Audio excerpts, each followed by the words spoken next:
யோபு 1:10. நீர் அவனையும் அவன் வீட்டையும் அவனுக்கு உண்டான எல்லாவற்றையும் சுற்றி வேலி அடைக்கவில்லையோ? அவன் கைகளின் கிரியையை ஆசீர்வதித்தீர். அவன் சம்பத்து தேசத்தில் பெருகிற்று.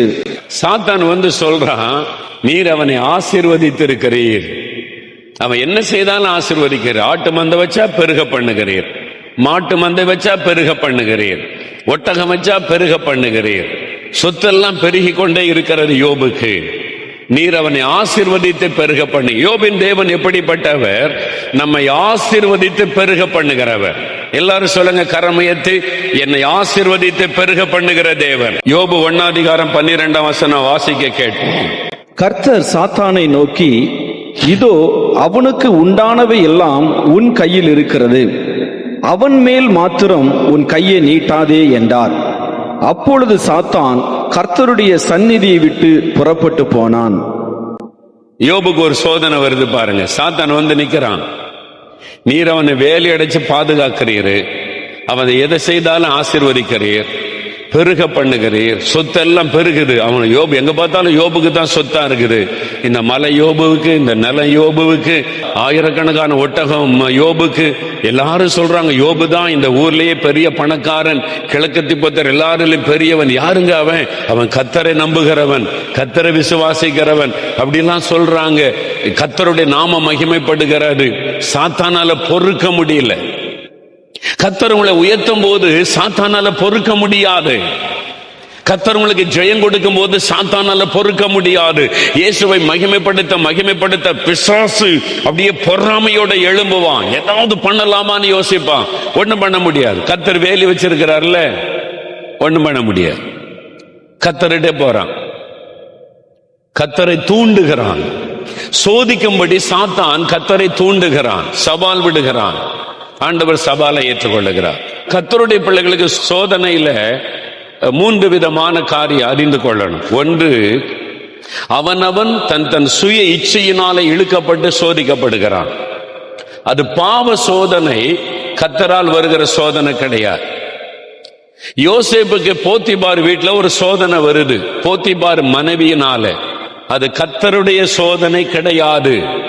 கர்த்தர் பாவத்தை கொடுத்து சோதிக்கிற தேவன் அல்ல, பொல்லாங்கினால் சோதிக்கிறவர் அல்ல. மறந்துடக்கூடாது.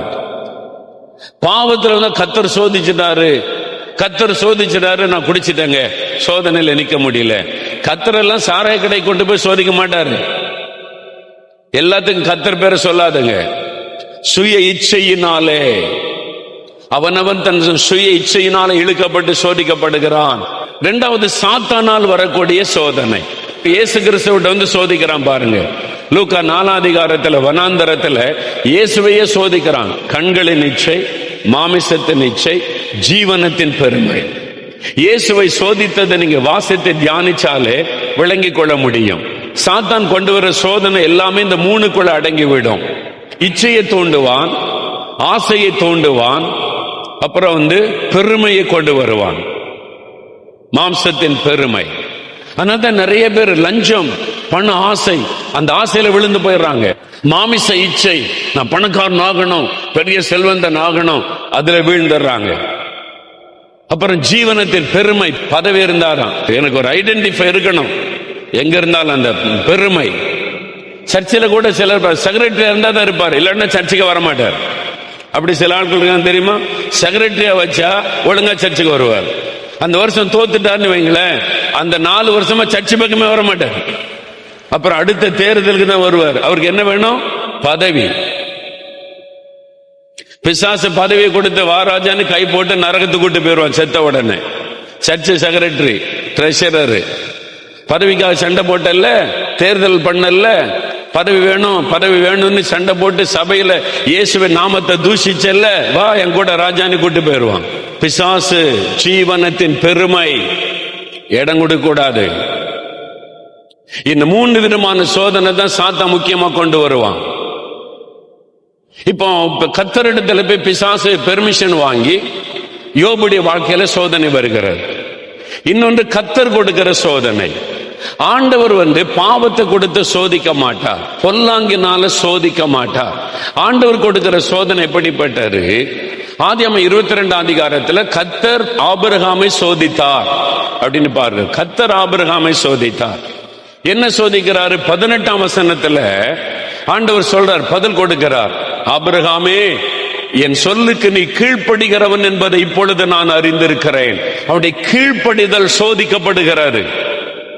12ஆம் அதிகாரத்துல 75வது வயசுல கர்த்தர் கூப்பிட்ட போது ஆபிரகாம் கீழ்ப்படிந்து அவன் சொந்த தேசத்தை விட்டு வந்தான் என்று வேதம் சாட்சி கொடுக்கிறாரு. இப்போ கிட்டத்தட்ட 40 வருஷம் கழித்து 25 வருஷம் கழிச்சு ஈசாக்கு பிறக்கிறான். அவன் வாலிப வயசாகிறான். கிட்டத்தட்ட 40 வருஷம் கழித்து மறுபடியும் ஆண்டவர் சோதித்து அறிகிறார். இவனை கீழ்ப்படுகிறானா? எப்பவும் ஆண்டவர் சோதிப்பார். 40 வருஷம் நான் ஊழிய பாதையில வந்திருக்கிறேன். ஆரம்ப காலத்துல என்ன சோதனை வழியா நடத்தி என்னை உருவாக்கினார். அதனால அதோட விட்டுதான் இல்லை, இப்பவும் கர்த்தர் சோதிப்பார். மோகன்லாஸ் என் வார்த்தைக்கு கீழ்ப்படுகிறானா? ஒரு நாள் பாருங்க, நான் ஆபீஸ்ல இருந்தேன். நான் ரொம்ப நேசிக்கிற மதிக்கிற ஒரு ஊழியக்காரர் வந்தார். அவங்க ஒரு பாஸ்டரா இருக்கிறவங்க. எனக்கு அவனா ரொம்ப மரியாதை. நல்ல ஒரு அருமையான தேவ மனிதர். நான் உங்களை பார்த்தோன்னே எழுந்துன்னு வணக்கம் சொன்னேன். ஐயா, என்னை பார்க்க வந்திருக்கீங்களா, உட்காருங்கன்னு உட்கார வைத்தேன். இல்ல, கத்தரியாண்ட ஒரு காரியம் சொன்னாரு, அதை சொல்றதுக்கு நான் வந்தேன் பிரதர். அப்படியா, சொல்லுங்க ஐயான்னு கேட்டேன். நீ இதுவரைக்கும் சுவிசேஷகனா இருந்தீங்க, இனிமே ஆண்டவர் உங்களை வச்சு சபை ஆரம்பிக்க போறாரு. நீங்க சபை ஆரம்பிக்கணும்னு கர்த்தர் சொல்றாரு. அதை சொல்லதான் ஆண்டவர் என்ன அனுப்பினாரு. நான் எனக்கு அப்படியே ஷாக் ஆகிவிட்டேன். என் ஆண்டவர் இந்த ஊழியத்தை எனக்கு கொடுத்து தேவனுடைய வீடு அங்க கட்டியிருக்கோம் பாருங்க. கட்டும் போது கர்த்தர் சொன்னாரு, இதை தேவனுடைய வீடு கட்டி முடிச்ச உடனே இதை சபையாய் மாற்றும்படி உனக்கு சிலர் ஆலோசனை சொல்ல வருவாங்க. நீ சபையாய் மாற்றினால் என் கரம் உன்னை விட்டு விலகும். நீ சபை ஆரம்பிக்க கூடாது. நான் வச்ச சபையில தான் இருக்கணும். நீ சபை ஆரம்பிக்க கூடாது. நீ எல்லா சபைக்கும் ஆசீர்வாதமா இருக்கணும். இந்த தேசத்துக்கு ஆசீர்வாதமா மிஷனரிகளை அனுப்பணும். எல்லா சபைக்காக ஜெபிக்கணும். ஆனா நான் வச்ச சபையில இருக்கணும். அதான் கர்த்தர் எனக்கு சொன்னா, எழுதியே வச்சிருக்கிறேன். இப்போ பல வருடங்கள் கழிந்து விட்டது. கர்த்தர் அதை சொல்லி தேவனுடைய வீடை கட்டி பல வருஷம் கடந்து விட்டது. இப்போ ஒரு ஊழியக்காரர் வந்து சொல்ற, நீங்க சபை ஆரம்பிக்கணும்னு கர்த்தர் சொல்லுகிறார். அப்படியே ஷாக் ஆயிட்டேன். அப்படியே ஐயா அப்படின்னு சொன்ன ஒண்ணுமே பேசல. என்ன, அவர் நான் மதிக்கிற தேவ மனிதர், எனக்காக ஜெபம் பண்ணுங்க, கர்த்தர் சொல்றபடி நான் செய்கிறேன் ஐயா. ஜெபம் பண்ணிட்டு போயிட்டாங்க. உடனே இந்த தேவ மனுஷன் மூலமா கர்த்தரே சொல்லி அனுப்பிட்டார்.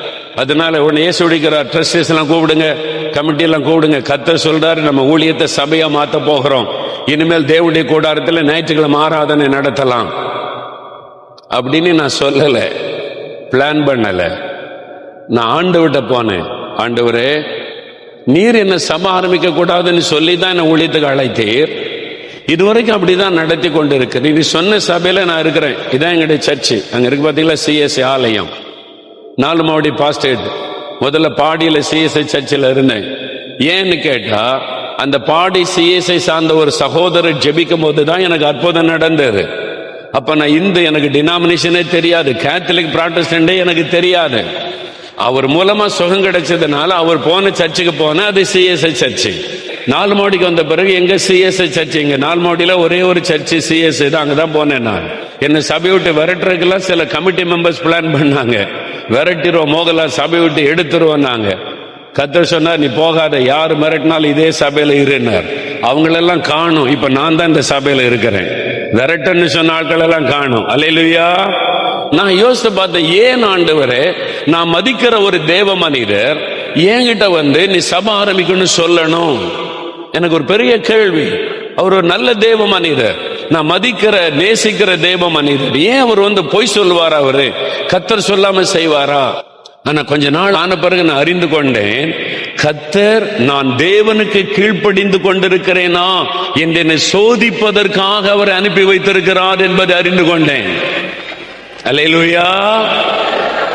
அதனால்தான் யாரு என்ன சொன்னாலும் சரி, நீங்க யார் சொல்றத மட்டும் கேட்கணும், மறந்துறாருங்க. மோகன்லாஸ் சொல்றார், ஆண்டவரே அவர் சொல்றது இருக்கட்டும், நான் சொன்னா என் பைபிள்ல இருக்குதா, வசனத்தில் இருக்குதா, சோதிச்சு பார்க்கணும். சும்மா எல்லாத்தையும் நம்ப கூடாது. இயேசு வர போறாரு, எனக்கு வெளிப்படுத்திட்டாரு, பரலோகத்தில் இப்படிலாம் இருக்கிறான் கண்டு காமிச்சிட்டாரு, சும்மா எல்லாத்தையும் நம்பாதங்க. தீவில சொல்லிட்டாங்க, தீர்க்கதரிசி சொல்லிட்டாரு, நம்பாதங்க. ஒருத்தர் சொல்றார், கர்த்தர் பரலோகத்துக்கு கூட்டு போனாரு, இயேசு செதுக்கிட்டு இருக்கிறாராம். இயேசு என்ன பண்ணிட்டு இருக்காராம்? சுத்தியில வச்சு செதுக்கிட்டு இருக்கான். பரலோகத்துல கல்லுல செதுக்கிறாராம். என்ன ஆண்டவரை செதுக்குகிறேன்னு கேட்டா, நீ ஊழியம் செய்யறல, இயேசு உடைக்கிறார் ஊழியம். ஆமா. இயேசு உடைக்கிறார் ஊழியத்துக்கு காணிக்க கொடுப்பாங்கல்ல, ஆமா. அவங்க பேரெல்லாம் நான் செதுக்கிட்டு இருக்கிறேன். இயேசுக்கு தான் வேலையா? பணம் சம்பாதிக்கிறதுக்கு என்னெல்லாம் தந்திரம் பண்றாங்க ஐயா. நீங்க நம்புறீங்க பாருங்க, உங்களை தான் கர்த்தர் அக்கினியில போடுவாரு. ஊழியக்காரன் என்ன சொன்னாலும் நம்புறதா? பரலோகத்தில் இயேசு சித்தியில வச்சுக்கிட்டு பேர் எழுதிட்டு இருக்கிறாரா? பணம் கொடுக்கிறவங்க பேர. உன் பலன் பரலோகத்திலே மிகுதியா இருக்கும் வசனம் சொல்லுது. அவ்வளவுதான். பேரெல்லாம் செதுக்கி வைக்க மாட்டார் காசு கொடுத்துட்டா. அப்ப 1 லட்சம் கொடுத்தா, 1 கோடி கொடுத்தா மேல தங்கத்தில் எழுதி வைப்பாரா? ஊழியக்காரன் ஏமாத்துறான்றதுக்காக நீங்க ஏமாந்து கொண்டிருந்தால் நீங்க தான் பாவம் செய்றீங்க. எல்லாத்தையும் நம்ப கூடாது. அது வசனத்தின்படி இருக்குதான்னு பார்க்கணும். ஊழியக்காரன் கெட்டு போக காரணமே நீங்க தான். உடனே பணம் அனுப்பிடுங்க. என் பேரை பரலோகத்தில் எழுதி வைக்க போறார் இயேசு, இந்த மூகலாசிரியர் காணிக்கை கொடுத்துட்டா என் பேரை பரலோகத்தில் செதுக்கி வைப்பாராம். உடனே கியூல நிக்கிறது பணத்தை கொண்டு போய். பணம் கொடுத்து பரலோகத்துக்கு போக முடியாது. மறந்துடாதங்க. பணம் கொடுத்து ஊழியத்துக்கு உதவி செய்தா பலன் உங்களுக்கு உண்டு. உங்களுடைய பலன் பரலோகத்தில் உண்டு. அவ்வளவுதானே தவிர இல்லாத பொல்லாதெல்லாம் சொல்றதை கேட்டு நீங்க நம்பிடக்கூடாது. யாரா இருக்கட்டும், தீர்க்கதரிசினியே சொல்லட்டும், நீங்க சொல்லுங்க, நீங்க பரலோகத்துக்கு போனதே ஏமாத்து வேலைன்னு சொல்லுங்க. பரலோகத்தில் போய் கர்த்தர் எல்லாம் காமிச்சான்னு ஏமாத்துறீங்க. நீங்க பரலோகத்துக்கு போகல, பிசாசு ஒருவனை கூட்டிட்டு போயிருமா எங்கேயாவது? பைபிள் எங்க ஆதாரம் இருக்குது? அதுக்கு கவனமா இருக்கணும். ஆண்டவர் சோதித்தருகிறார். நம்ம வசனத்துக்கு செவி கொடுக்கிறோமா, வசனத்தின்படி நடக்கிறோமா என்று சோதித்தறிவார். பொல்லாங்கனால சோதிக்க மாட்டார். இப்ப யோபை சோதிக்கிறார். யோபுக்கு என்ன சோதனை தெரியுமா? அன்பு சோதனை. அவன் யார் அதிகமா நேசிக்கிறான்? அவன் பிள்ளைகளையா, அவன் சொத்துக்களையா, அவன் மனைவியையா, அல்லது என்னையா? சோதனை. போ, சாத்தான் விட்டார் ஆண்டவர். சொத்தெல்லாம் எடுத்துட்டார். சொத்தெல்லாம் போச்சு. ஒண்ணுமே இல்லை யோபுக்கு. எல்லாத்தையும் இழந்துட்டார். நம்மள என்ன சொல்லுவோம்? கர்த்தரை தேடி தேடி போனேனே, திறப்பின் வாசல்னு ஜெபம் போனேனே, தேவனுடைய கூடாரத்துக்கெல்லாம் காணிக்க கொடுத்தனே, இப்ப எல்லாத்தையும் இழந்துட்டேன், என்ன ஆண்டவர் எனக்கு ஒண்ணும் செய்யல. யோபு அப்படியே சொன்னாரு. கர்த்தர் கொடுத்தா, கர்த்தர் எடுத்தா, கர்த்தருடைய நாமத்திற்கு ஸ்தோத்திரம். தன் சொத்துக்களை விட யோபு கர்த்தரை அதிகமாய் நேசித்தார். அல்லேலூயா சொல்லுங்க. தன் 10 பிள்ளைகளை விட யோபு கர்த்தரை அதிகமாய் நேசித்தார்.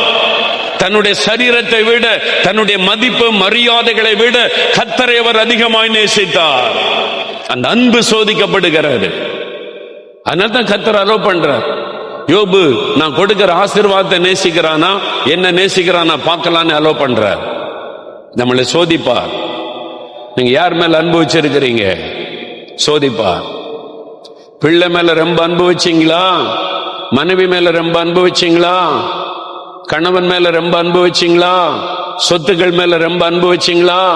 அல்லது ஆண்டவரை விட எது மேல அதிக அன்பு வச்சீங்க? ஆண்டவர் பாப்பார். சோதனை.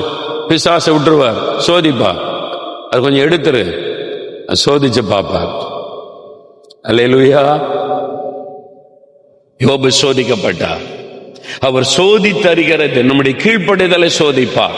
ஆண்டவர் மேல நம்ம வச்சிருக்கிற அன்பை சோதிப்பார். நம்முடைய விசுவாசம் சோதிக்கப்படும். அழிந்து போகிற பொன் அக்கினியினால் சோதிக்கப்படும். அதை பார்க்கலாம் அதிக விலையேற பெற்றதாக இருக்கிற உங்கள் விசுவாசம் சோதிக்கப்பட்டு கிறிஸ்து இயேசு வெளிப்படும் போது உங்களுக்கு மகிமை வெளிப்படும் என்று வாசிக்கிறோம். நம்முடைய விசுவாசம் சோதிக்கப்படும். அவர் சோதிக்கிற தேவன். சொல்லுங்க, அவர் சோதிக்கிற தேவன். அல்லேலூயா. யோபுவை தேவன் எப்படி சோதித்தார் என்பதை நாம் அறிந்து கொண்டால 2 மடங்கு யோபுவை ஆசீர்வதிக்கணுமானா இந்த சோதனை வழியா போய்த்தான் ஆகணும். உங்க வாழ்க்கையில தேவன் யோபை போல 2 மடங்கு ஆசீர்வதிக்கணுமானா இந்த சோதனை வழியா போய்த்தான் ஆகணும். அப்ப அதற்கு நம்ம அர்ப்பணித்துக் கொள்ளணும். அதுக்கு வேண்டிய கிருபைகளை தேவன் தருவார். சோதனை காலத்திற்கு பிறகு 2 மடங்கு ஆசீர்வாதம் உண்டாகும். அப்ப இந்த சோதனை காலத்திலே தேவன் உங்களை பலப்படுத்தவும் பாதுகாக்கவும் விசுவாசத்தில் ஸ்திரப்படுத்த நீங்க ஜெபிக்கணும். ஜெபம் இல்லாமா? தகப்பனே, நீர் யோபின் தேவன், எங்களுடைய தேவன். யோபுவை நீர் சோதித்து அறிந்து ஆசீர்வதித்ததை போல எங்களையும் சோதித்து அறிகிற அன்பிற்காக ஸ்தோத்திரம். இந்த சோதனை காலத்திலே நாங்கள் சோர்ந்து விடாதபடி, தளர்ந்து விடாதபடி, பயந்து விடாதபடி, பின்மாற்றத்துக்குள்ளே போய்விடாதபடி விசுவாசத்திலே உறுதியாயிருக்க கிருபை தாரும். இந்த மகனுக்கு இந்த மகளுக்கு ஆவியானவர் பலன் தாரும், கிருபை தாரும். இந்த சோதனை காலத்திலே தைரியமாய் நின்று அதை மேற்கொள்ள நீர் உதவி செய்யும். இயேசு கிறிஸ்துவின் நாமத்தில் பலன் கொடுக்கிற தேவனுக்கு ஸ்தோத்திரம். சோதனை காலம் முடிந்த பிறகு 2 மடங்கு ஆசீர்வாதத்தை தரப்போகிறீர். இந்த பிள்ளைகளுடைய குடும்பத்தில் கையின் பிரயாசத்தில் அவங்க இழந்து போனதெல்லாம் 2 மடங்காய் திரும்ப தரப்போகிறீர். அந்த அன்பிற்காய் ஸ்தோத்திரம். இந்த சோதனை காலத்தில் சோதனையோடு கூட தப்பித்துக் கொள்ளக்கூடிய வழியையும் உம்முடைய பிள்ளைகளுக்கு உண்டாக்கி தாரும். அதை மேற்கொள்ள கிருபை தாரும். ஆவியானவர் பலப்படுத்தும், தைரியப்படுத்தும். இந்த நிமிஷத்தில் அவருடைய மன சோர்வுகளும் கலக்கங்களும் மாறட்டும். இயேசு கிறிஸ்துவின் நாமத்தில் ஜெபிக்கிறோம் பிதாவே. ஆமேன், ஆமேன்.